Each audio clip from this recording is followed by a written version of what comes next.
Okay, you all good? Let's do it. Hello and welcome to the B2C Lead Generation Podcast. You're listening to the B2C Lead Gen Podcast. My name is Daniel Hopewell here with Simon Delaney, and this is episode 108, the perfect lead buying framework. Let's begin this by setting some context. So, Simon, you were speaking to someone yesterday. I'm not sure who it was, but you were talking about lead buying and offering tips. And afterwards, you said to me, outside the convo, you said a couple of things I thought were interesting. One, you said these tips you were giving, these ideas, less than 5% of the companies who are buying leads out there are doing these things. And you also said, or I think maybe the person you were talking to said, the reason for this is because they're perceived as being difficult things to do. I made notes of those and I thought, I think that's pretty interesting. So we're going to come up with this framework where we can set out ideas people can follow to ensure they get all these tips as we progress through the podcast. But before we do that, why is that number so small? Like, are they difficult? Is it, why if people are doing these things is, I guess, my question. So just to give you the context behind it, I was actually on someone else's podcast and they asked me a sort of question around, what should people be doing when they're thinking, it was in a roundabout way, what should they be thinking about when they're buying leads? Right. I think I actually said it was 3% of people, but in all fairness, I actually have no idea. So that 3% is made up just from conversations I have, people I speak to, other people I speak to, and find out how people are buying leads and things. And so that's like anecdotally, I reckon a very, very small percentage of companies implement the perfect lead buying framework. And so once I'd gone through like a bunch of points, I didn't think I necessarily covered everything we covered today. The guy, so it was a podcast called Lead Gen HQ. So this all sounds like difficult. I think that's why companies maybe don't implement it. The thing is, I think this difficulty, and you and I discussed this, sort of falls into two areas. Like, one, you've got to have the motivation to want to do it. So, if you want to put some extra zeros on your bottom line, get rid of bad leads, make sure that you increase your conversions, that's the motivation to do it. And it's difficult if you don't know either what you're doing, as in, hopefully we're going to explain now a framework that you can implement. But the other thing is having the people or the systems to actually implement it. And so without the motivation, without the people, without the systems, that's actually what makes it incredibly difficult. But if you get those elements, which I would suggest you do if you're taking lead buying seriously, if it's, fueling your business or something that you rely on, hopefully we can give you some great tips that you can implement now. Cool. Well, we'll cover half of that problem today, but like I say, we'll set out the framework so people have what they need. And obviously, if you listen to the podcast regularly, you'll know through Databall we can also offer the system, but that's a separate conversation. But the motivation and the effort we're going to have to leave to you people listening. But let's do that. Let's set out. So for people who are either currently buying leads and not doing these things, or looking to buying leads, let's work through a few steps to get started of things they need to do for this framework. Okay, and I'm going to approach this from the angle of they're working with lead generators, okay? Because obviously it's slightly different if you're doing it internally, but let's go from buying from third parties. So this is something we've spoken about before, working with good lead generators. So this means running due diligence on them, finding out absolutely everything that you can about them. These people are going to be sending you other people's personal data. You don't want to put yourself in a scenario where they're sending you people's data that they've collected spuriously, or there's going to be some other problem with it. You have to do your due diligence. If you're wondering what that due diligence looks like, get in contact with me somehow, website, LinkedIn, email simon@databall.com, and I'll let you know the sort of things that you need to ask. As part of that, when you're working with good lead generators, you need to check their existing landing pages, the consent statements, the privacy policies that they use, the type of adverts that they use. And ultimately, some of this comes down to a bit of a hunch, right? Is like, do you actually trust them? This sounds really vague because obviously it's a con man's job to make you trust them. But if you can carry out the due diligence, check things like their landing pages, the ads that they're currently running, potentially, and I would always try and advise this, speak to a current customer that's working with them or someone's had good results in the past and find out, how it worked with them, and you trust them. All of those things are probably a good signal that you should be working with this company.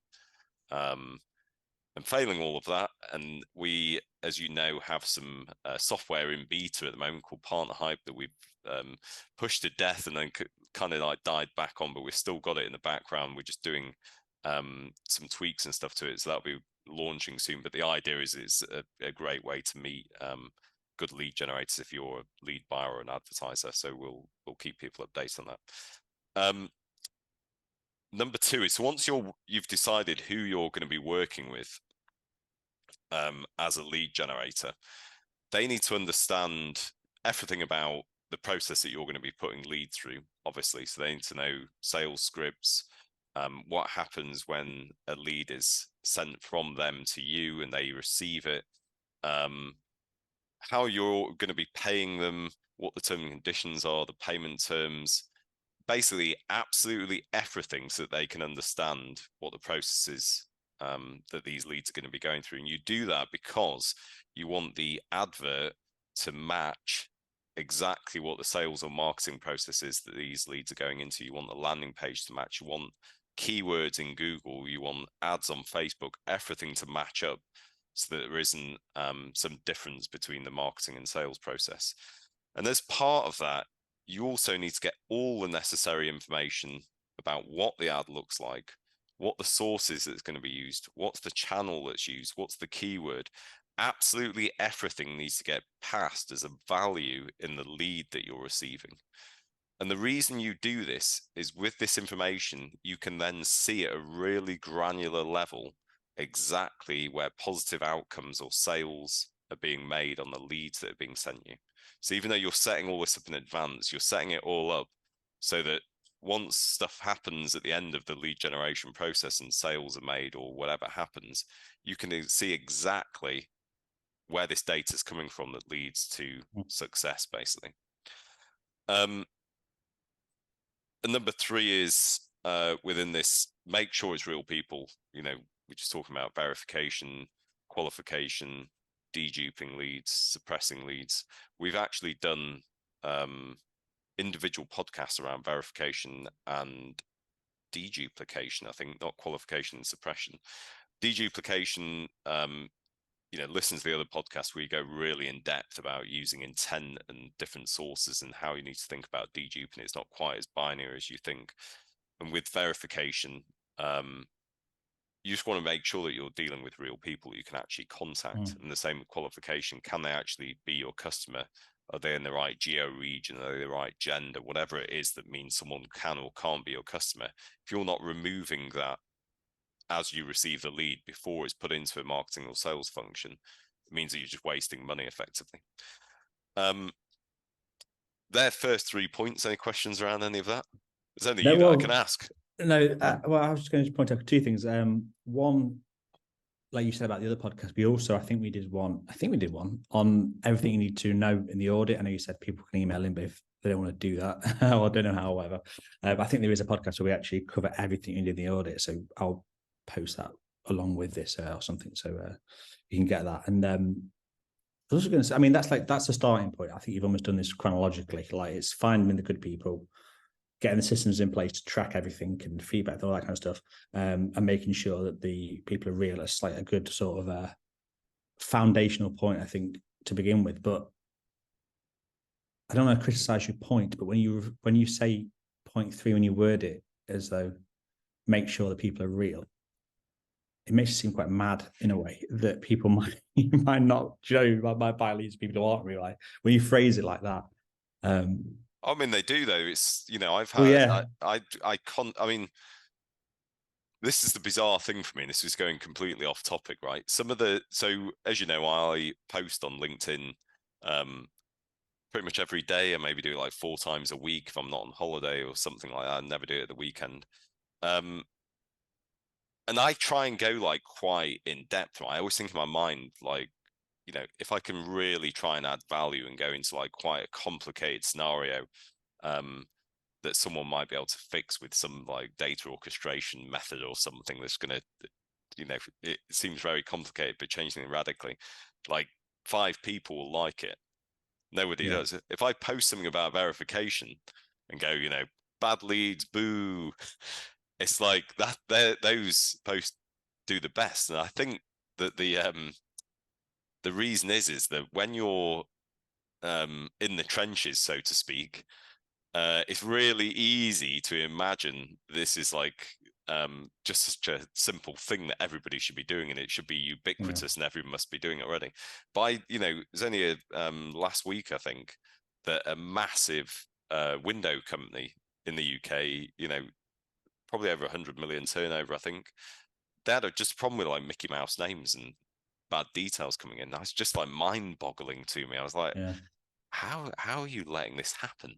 Like, and the cost of that versus the cost of verifying and sorting it out is like it's crazy. oh yeah, I mean, with it, what was interesting is we actually did some analysis on the data that they got. They sent us like a month's worth of data, and this like golden number that we talk about, 35% roughly of all leads can't be your customer for various different reasons. It was literally like 33.8% of all their data that they'd actually bought 2 months before, I think. So there were a few thousand leads, and the figure came out at 33.8% that we would have gone like, you need to reject that data because you're either never going to be able to contact them, they can't be a customer, there's some other problem, whatever else. But we're talking about a company that spends like potentially millions on leads every year, and what we consider some of the basics they're missing out on. This is why you've got to get these fundamentals in place before you sort of move up a step. Well, let's go back to that. So now we've identified our good suppliers, or at least we think we trust them, we think they're going to be good. We're getting all the information. Me give you good leads. I'm not sure how to respond to that. They're giving us all the information they need about the lead, and they're sending people we know are real. If that's actually a company out there, they're going to be like, hey, that's us. Well, I was thinking it could be a name of another podcast, me give you good leads. But anyway, let's move on. But yeah, so we've got those 3 things in place. You're getting the good supplier, all the details come in, and the real people. What's next on the framework? So this is like the delivery of leads, right? So you've got a few different options when it comes to it. So you're either going to deliver the leads in real time because there's no other options to anything else. It's just a form that's being collected, data's being given, and you deliver it out. I wouldn't worry about this whole, we only want leads in office hours. We've again covered this in a different podcast, but I'll mention it briefly. I'd just take the leads at any point because there's a strong likelihood that you're probably getting them anyway. As long as you know. As long as you know. So, but the thing is, the reason when you don't know is because you say, I'll only take leads in office hours. And then that's when I can guarantee that people will be sending you leads. The whole reason is very simple. Leads collected out of traditional office hours, so we're talking before 9 a.m., after, say, 6 p.m., are cheaper, like on a cost per click basis on most ad channels, than they are in office hours, because everybody wants leads in office hours and everyone runs ads then. So I just work with the lead generator and say, we'll buy them, but we just, measure conversions, or book appointments if you've got like a reasonably high ticket item, or it's like needs a consultation or something else. Actually book a time. So, John Smith is going to speak to you at 3 p.m. Lead comes through to you in your CRM dial or whatever it is. It's set up so that someone can either dial out or it hits it automatically. You need to figure that out. Because this thing with like the number of sales that you make, when you actually book an appointment, the DMC rate, decision maker contact, that most sales centers work to, will go up immeasurably, because most people turn up to appointments that they've booked, especially when they're expecting some sort of advice or consultation thing. Or the other one is, use bots now to advance conversation. So this is SMS going backwards and forwards where they're having a chat with someone. and at some point you get a really highly qualified lead that can either convert straight off a link from there, or is going to go into a call center along with all that information that you've gathered, that can be passed over as fields, and do it that way. So you need to think about how you want to receive data, how you're going to deliver it into your systems, to make sure that you give it the best chance of conversion. The fifth point would be, I'm imagining that because we're setting out the perfect lead buying framework, I'm imagining that you as a lead buyer have a lead management system that all the data that you're buying from external lead generators and internally is being fed into, and that then connects to your dialer, CRM, email sending platform, whatever it is. When you have a lead management platform like that, basically its whole aim is to remove all the crap from your dialer, CRM, ESP, so that it just is concentrating on contacting people that can be a customer. And the other thing is it's reporting a lot of things to do with where the best data comes from and all the outcomes. Now, one of the things that you have to do to make sure that this process works efficiently is map all the possible rejection reasons from your CRM, dialer, email sending platform back to the system. And the reason for this is then at any moment you can run reports to see exactly why that data has been rejected, not just by the lead management system, but by an external system. Because if you don't, what you have to do is then start digging around in data. And this is a massive mistake that causes people problems, and they go, I just don't know why leads have been rejected. Or when they're reporting figures back at the end of the month to lead generators and they're trying to figure out why leads have been rejected, it's all to do with this one process that, yes, you have to spend a bit more time up front, maybe like 20 minutes, mapping the rejection reasons out. And that would be a long time, by the way. Most of them you can do in like 10 minutes. But that is going to save you potentially hours every month of rooting around in data, trying to figure out why data has been rejected. And then within that, that's to do with setting up rejection reasons. Point 6 is get all the outcomes that happen in a CRM, in a dialer, in an email sending platform, in whatever you're using, back to the lead management platform as they happen. You do this via webhooks, or you do it via lead update APIs. If you can't do either of that, try and get a CSV and do it in a sort of optimal time period. Daily if you can, weekly, monthly, not great, but if that's all you can do, that's what you need to do. And this is like every possible outcome against the lead. So this is sales that have been made, meetings that have been had, callbacks that are being said, being told to piss off, being told to never contact me again. All the possible outcomes that potentially happen against every lead, you want to have a system that then measures all of that against it. And you use some of that as a rejection reason, obviously, if it's like wrong person or whatever. But the other thing is, what you're looking for is the agent, if it's a call center, for example, that's making the sale, what the message is that someone received that made the sale. Because from that, you can start to do two things. One is, in the same way when you get the ads, the channel, the source, the landing page that's making sales, when you actually see the outcomes and who's doing it and the potential message behind it, you can start to actually line those things up together. And this is where in the future you start to predict this sort of person coming from this sort of ad, this sort of message does really well seeing this sort of message from this sort of person with this sort of email or call or whatever it is. So what you're trying to do is future-proof all your activity, basically.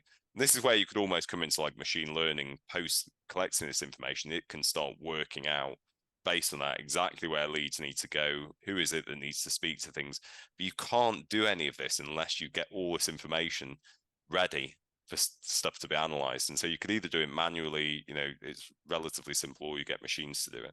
So you need to get all those outcomes back. And the other thing is, when you get those outcomes back, you then start feeding it back, which is point 7, to the lead generation team. So whoever's generating leads, they need to know what success looks like, because they can then go and spend their budget on the ads, the type of people, the landing pages, the messages that are driving positive outcomes. So all these things just create like a circle of feeding in, removing crap, feeding it back, removing crap. And what you're trying to do is like an ever tightening circle of optimizing the quality of the leads, both at the front end from an ad perspective that people see, the landing page, the channel, the source, everything, the verification, the qualification, right through to the outcomes that are happening, where the future budget's going. You can't do any of this without connecting all these systems together. And then what you can do once you've got that feedback going in, is you just start putting more of your budget where the sales are coming from. And the great thing is you can see that as well as the lead generator, but only if you're getting all the ad, the landing page, everything else at the front. Around that, I would still, what the tendency some people can have is to like immediately pull any sources that aren't performing at the highest level. What I do is look to increase the performance of individual ad sets, rather than looking like a single supplier as the problem. Like you need to go deeper than that and look at the ad, the landing page, the source, the channel, and then even the ones that are like middling, so they're not performing the highest, you still want to keep some skin in the game with them, because you want to be spreading your risk. When you're buying leads, you want to be trying to work with as many different places as possible, because sometimes you'll suddenly get rich seams of performance you wouldn't have had otherwise. So that's something to think about.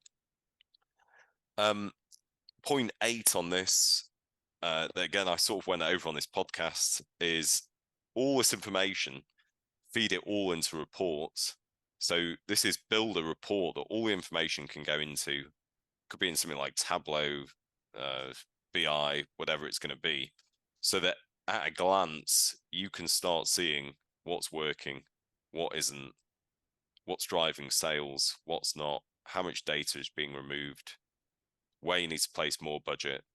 And it's worth the effort just creating these sort of reports, because suddenly, everything that I'm explaining, it sounds relatively complicated maybe if you're either new to this or you've not done any setup like this. Suddenly, the minute you can make it come alive with a report, it all feels a lot easier.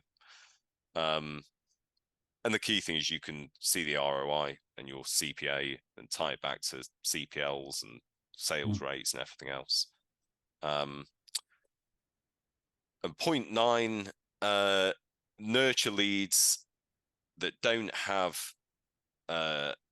negative outcomes. So keep them in some sort of nurture funnel. However that's happening, probably email is best.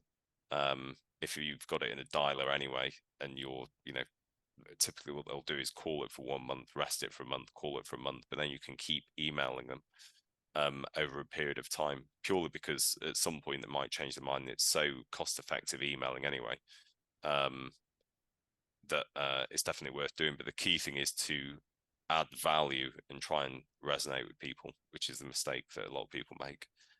And then point 10 is, as you've guessed with everything that I've spoken about, you can only do this with transparency. And we've covered this a lot on this podcast. It's something we've spoken about. And this transparency with the consumer, from the lead buyer to the lead generator to the lead buyer, and all of that matches up together to create the sort of perfect lead buying framework. Okay. I feel there's a lot of, I was going to try and sort of not regurgitate, but just kind of clarify what you said there, but there was a lot to go through. But I've made a few points, just musings to consider as you were talking, which I thought we can revisit. The first one, it's not really a question, it's more just thinking about something. And it's the idea that you'd submit a lead and just a way to call at any time. Now, I know that here we talk about this lead, but like I'm coming to this, I'm thinking from a personal perspective, so 35 I am, and it's relevant only because I know this like a generational thing or what. But now, if I submitted a lead, like we were talking about the calendar stuff, I would want to know, if I submit myself as a lead, sorry, I would want to know exactly when they're calling me. The idea of being like submitting it and being told, we'll get in touch at some point, to me, that seems mental. I would just be like, I don't know whether this is like things are changing or what, but I just started thinking about this. I would expect to know exactly when I'm being called and submitted anything. I mean, I know it depends on the product and stuff, but I just wonder whether that's changing more and more. Like we talked about the speed to lead maybe not being quite as important these days, but I don't know, the idea to me that you'd submit your name and then not know when you're being called, just await, it seems crazy to me. Oh yeah, 100%. I mean, I agree entirely. Like, I think it's just the most bizarre thing on earth. I remember switching a thing once where it had, just submit your details. And the problem is that was going through to a lead buyer. And we, at that point, if you're generating leads, especially, you're now like, what the fuck's happening? I have no idea if they're calling them straight away. They might be sitting there twiddling their thumbs. You've got to remember the experience for the consumer is very different to the person buying the data. Yeah. So if you're buying leads, you might have 1,000 leads an hour coming into you, and each one's just like a freaking tiddlywink. But to the consumer that's just filled that in, this could be like the beginning of a really important decision they're about to make. Yeah. And you're fucking that decision making process up by having some winky wanky process that the leads are going through. So I agree entirely. It probably depends. I think actually with a telephone call, I mean, number one, because I don't answer the phone to any number that I don't fucking recognize, which causes me a lot of problems, admittedly, but I just can't be arsed listening to shy when I answer the call mistakenly to someone cold call me about, I don't know, some bullshit. So it's a chance I'm willing to take. But I'd just, book an appointment, or I'd rather, that an SMS backwards and forwards with someone, or some other experience. Like, can I convert online, or does it take a call?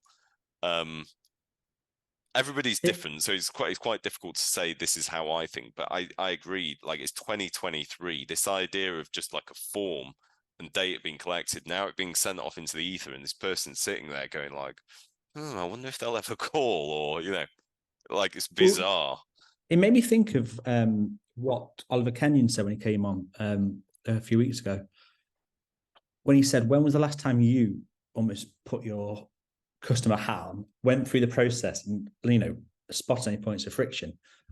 And I was thinking that way, like, we're so used to doing things, or people are so used to doing things a certain way. But when you think of it from the perspective of the consumer, like, I would only do a calendar link. Like, if I just booked it through and I'm told, oh, I've got to just sit around waiting for a call, I would just instantly be turned off by that. It comes down to systems again most of the time. Like, they'll be driving the calls into these sales teams, and they won't have the technology to be able to call a person at that given time. Sometimes it's bizarre because the smaller companies can do it because they just got like individual leads, right? And they could do it manually and call them. But the minute it's going into some other technology, others struggle with it. But it's just this like hangover mentality of to do with intent and treating all leads the same and not understanding the difference between them. But I guess this is why I sort of said, this is my age, and it's because, like, maybe 10, 15 years ago, I wasn't bothered about getting life insurance. Do you know what I mean? At 20, but now I have it, and things like that. And it's almost like as people get older and young people come up buying these things have to change to reflect the new demographics and their expectations. And like, yeah, it's just interesting. Like, it is. I mean, I find the whole thing, like, for me, if I want something, I will do it. Like, I don't need someone to call me back, or like, when I want to call, it's almost too late. Like, I want to speak to someone instantly the moment I want that thing. Yeah. And that is the option that needs to be given to consumers. Like, it's giving them control to make their own exactly. decision. Yeah. I've gone slightly off piece there with that thought. It's a good point. It's a good point. But just to bring it back, because the other thing I thought was, we talked at the start of this podcast, I think this is actually probably the best way to bring this back round and conclude things. We talked about difficulty. Are these things difficult to do? And we kind of dodged around either side. We didn't really commit to it. But I think what's interesting is, in isolation, none of these things are very difficult to do. But it's almost like, for want of a better phrase, compound difficulty. The more things you ignore, the more difficult and the more chaotic everything else becomes. It's like when you have the systems in place, everything else becomes easier down the line. But it's when you don't have these foundational systems and in place that all these things become more difficult to add in. It's like you've got to sort of do as many of these things as you can, and it gets like progressively so much more easy. Yeah, I think it's, there's a few things in it. So one is, it's not like you need to sit down one day and think, right, I'm going to do all of this now, and then, later on today we'll have this fully functioning thing. This is a process you can work through. The other thing is that all these things actually feed in together. They're not, you can work on them in isolation, but ultimately, exactly what you just said with the cut is like, compounding. You're never going to make it as good as you possibly can unless you implement all of them together. So at some point, as an end result, have that as a goal. But really, the difficulty is matched by what we touched on at the top of the podcast, which was the motivation. Do you have the motivation to do it? The podcast that I was on where this subject sort of arose from yesterday, it was it's a US podcast. I suggested that implementing this would have potentially one of the highest improvements in your conversion rates as a lead buyer above anything else. Now I'm ignoring the sales team is going into. That's someone else's job. I understand it and understand how it works, but I don't want to deal with that shit. And I understand entirely how ads and landing pages can impact things, right? But I think if you match the ad and the landing page and you're applying conversion principles, you're already going to be doing pretty well from it, and you're matching it up to the sales process. But there's this massive bit in the fucking middle where if you implement these 9 things plus transparency, 10 things that we spend, it will have a massive impact on your conversion rates. But not only that, it will constantly improve your conversion rates. The moment you start doing it is the worst that your conversion rates will ever be. Yeah. And they will just it's the conversion rates that actually compound doing this. They just get better and better and better because it's just an sort of infinite loop of information feeding into each other that has one sole purpose, which is get less leads, make more sales. Yeah. Well, like I say, the title of this podcast was The Perfect Lead Buying Framework. But I suppose what we're saying there is you don't have to be perfect straight away. But if you work through these 9+1 ideas, you will slowly get towards making it more perfect and make these improvements. So hopefully, there's a few things that people can implement or look at implementing, and start to see slightly better results when buying leads. That was episode 108, The Perfect Lead Buying Framework. Thanks for listening to the B2C Lead Generation Podcast. Be sure to hit subscribe to hear more from those at the very cutting edge of the lead gen world.